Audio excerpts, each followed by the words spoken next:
33 নং নুনাই চেৰফাং এমচিএলএ সমষ্টিৰ উদ্যোগত আৰু ৰাইজৰ সহযোগত ইয়াতে আমাৰ আজি অৰৰাজুলি চাহ বাগিচাত ইয়াতে আমাৰ যোগদান সভা হৈছে আৰু ইয়াতে আপোনালোকে চাইছে বিপুল ৰাইজে ইয়াতে সমাগম হৈছে আৰু জয় ভাৰত পাৰ্টিক যি সঁহাৰি জনাইছে ইতিমধ্যে আমাৰ 100 জনৰ ওপৰত যোগদান কৰিবলৈ সাজু হৈ আছে। এতিয়া যোগদান কাৰ্যসূচী আমাৰ আৰম্ভ হ'ব আৰু এই যোগদান কাৰ্যসূচীত আপোনালোকে চাইছে কিমান মানুহ সমাগম হৈছে আৰু ইয়াতে গম পোৱা যায় যে জয় ভাৰত পাৰ্টিক ৰাইজে কেনেকুৱা ধৰণৰ আকলি লৈছে।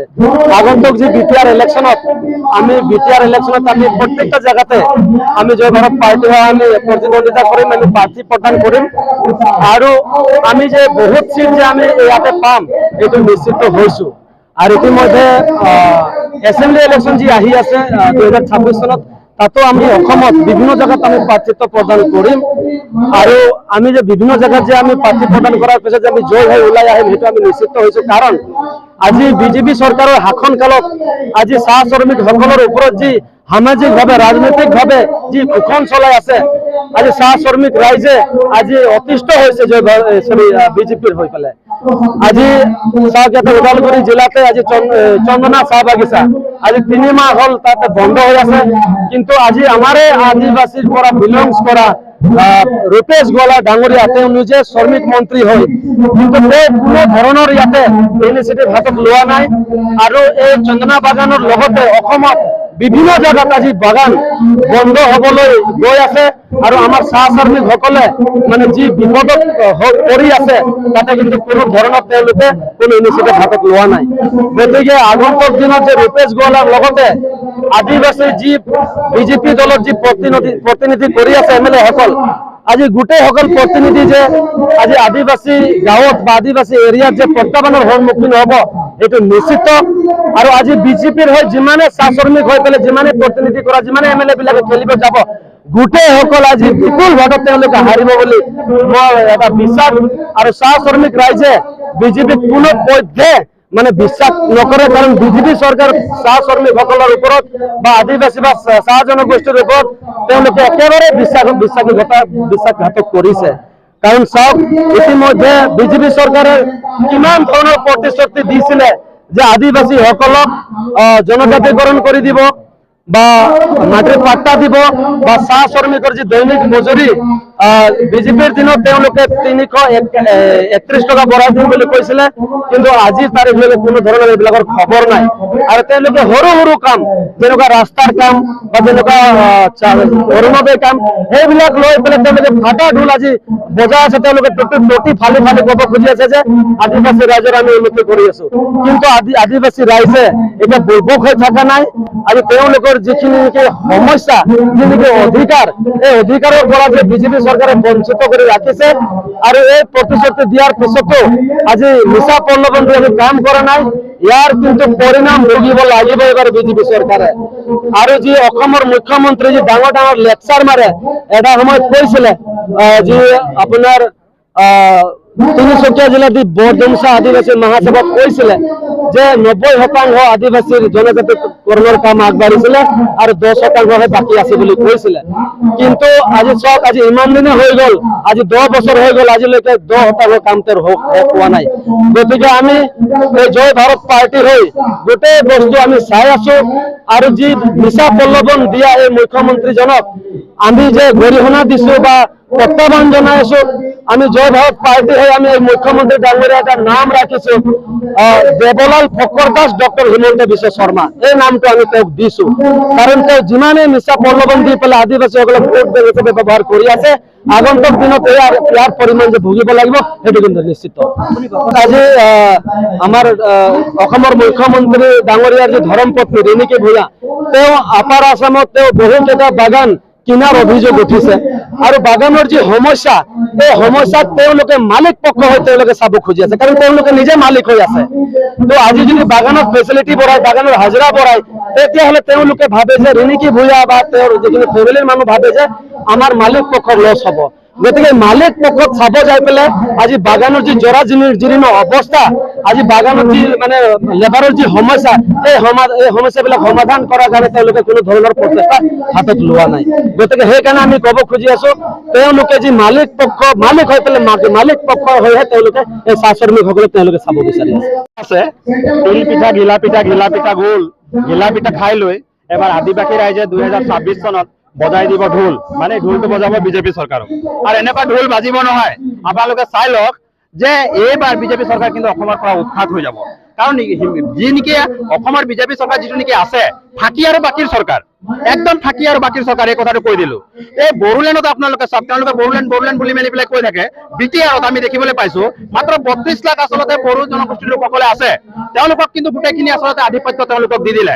কিন্তু তাহানিখনৰ পৰা আমি আদিবাসীয়ে কৈ আছো আমাক এছটি দিব লাগে, আমাক এছটি দিব লাগে, কিন্তু আমাক ফাঁকিত ৰাখিছে। তেওঁলোকে কয় যে আপোনালোকৰ 90% কাম হৈ গ'ল আৰু বোলে 10% কাম বাকী আছে। এটা 10% কাম কি বাকী আছে বা তেওঁলোকে জনাক, স্পষ্ট কৰক কথাটো।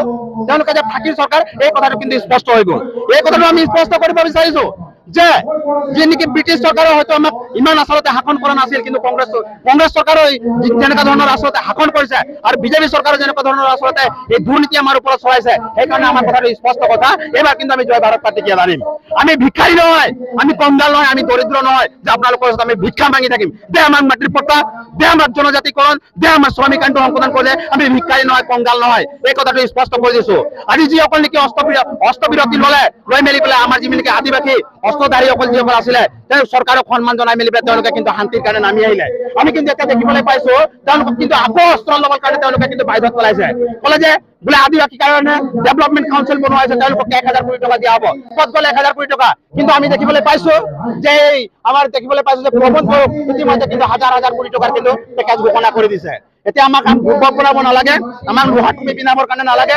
আমি আদিবাসী ৰাইজে ইতিমধ্যে আমি গম পাইছো, কাৰণ আমি গম পাইছো। আৰু এবাৰ আমি জয় ভাৰত পাৰ্টীক আনিম। সমগ্ৰ অসমত আপোনালোকে চাওক কেনেকৈ আচলতে জয় ভাৰত হৈ আছে। এই জয় শব্দটো শুনিলেই দেখিবলৈ পাইছো হিমন্ত বিশ্ব শৰ্মা ডাঙৰীয়াৰ মাথাটো আচলতে কাম নকৰা হৈ গৈছে। আৰু দেখিবলৈ পাইছো যে সৰ্বানন্দ সোণোৱালৰ মাথাটো কাম নকৰা হৈ গৈছে। তাৰ লগত আমি দেখিবলৈ পাইছো অমিত শ্বাহৰ চশমাটো বাৰে খোল খাই গৈছে। আৰু নৰেন্দ্ৰ মোদীটো কোন দেশলৈ গৈছে আমি নিজেই মানে গম পোৱা নাই। মানে জয় ভাৰত বুলি মেলি পেলাই কওঁতে তেওঁলোকে এইবাৰ মানে আচলতে তেওঁলোকক আমি দেখিবলৈ পাইছো যে ভয়ত কম্পনমান হৈছে। আৰু এইবাৰ এনেকুৱা ভূমিকম্প আহিব, এইবাৰ এনেকুৱা জোৱাৰ বাৰ্তা আহিব, এইবাৰ এনেকুৱা চুনামি আহিব 2026 চনত আপোনালোকে যিটো নেকি আপোনাৰ নিৰ্বাচন আছে, এই নিৰ্বাচনত আপোনালোকে দেখিবলৈ পাব যে সংখ্যা গৰিষ্ঠতা ভোটত, আমি কৈছো না সংখ্যা গৰিষ্ঠতা আমি ভোট আমি লাভ কৰিম, আৰু সংখ্যা গৰিষ্ঠতাৰ ভোটত কিন্তু আমি জয় লাভ কৰিম। আৰু এইবাৰ কিন্তু আমি আসন গ্ৰহণ কৰিম, আৰু এইবাৰ আমি আসন ল'মেই, মানে এই কথাটো স্পষ্ট কৰি দিছো। মানে লোকাই হৈ আছে, আৰু এই এছটি নামাকৰণ কৰিবৰ কাৰণে এই জয় ভাৰত পাৰ্টীয়ে কিমান মানে শতাংশ আগবাঢ়িব? ডেফিনেটলি কিমান শতাংশ আগবাঢ়িব নহয়, প্ৰায় 85% আগবাঢ়িয়ে গৈছে। আমাৰ সমগ্ৰ অসমত আপুনি উজনিত যাওক, নামনিত যাওক, মধ্য অসমত যাওক, বিটিআৰত যাওক, গোটেইখিনিতে যাওক, চাৰিওফালে জয় ভাৰতে হৈ আছে। আমাকো দেখিলে গাড়ী ৰখাই মেলি পেলাই ডাইৰেক্ট এটা চেলুট মাৰিয়ে কৈ দিয়ে জয় ভাৰত। সঁচাকে জয়ে হ'ব আমাৰ। জয় ভাৰতৰ জয় নহ'ব কি হ'ব, পৰাজয় হ'ব নেকি? এই কথাটো স্পষ্ট হৈ গৈছে। গোটেই আদিবাসী আজি চাওক ৰাইজবিলাক কিমান খ ৰাইজ বহি আছে, এইটো কাৰণে বহি আছে যে জয় ভাৰতক আচলতে ভাল পায়। গতিকে ফাঁকি চাটি দালালি আমাৰ লগত কৰিবৰ কাৰণে নালাগে। আৰু এটা কথা স্পষ্ট কৰি দিছো, তাহানিখনতো কৈছো, আজিও কৈছো, মোৰ হতাশক আছে দ্ৰৌপদী মুৰ্মু যিটো নেকি এছটি লৈ মেলি পেলাই বহি আছে, গতিকে তেখেতে এছটিৰ সময় নলওঁ বুলি কৈ মেলি পেলাই আঁতৰি দিয়ক। আৰু লগতে মই এই কথাটো উত্থাপন কৰিব বিচাৰিছো, তেখেতে যি নেকি আমি দেখিবলৈ পাইছো যে এতিয়া আমাৰ ৰাষ্ট্ৰপতি হৈ আছে, সেইখনো আচলতে এৰি দিয়াই ভাল আছে।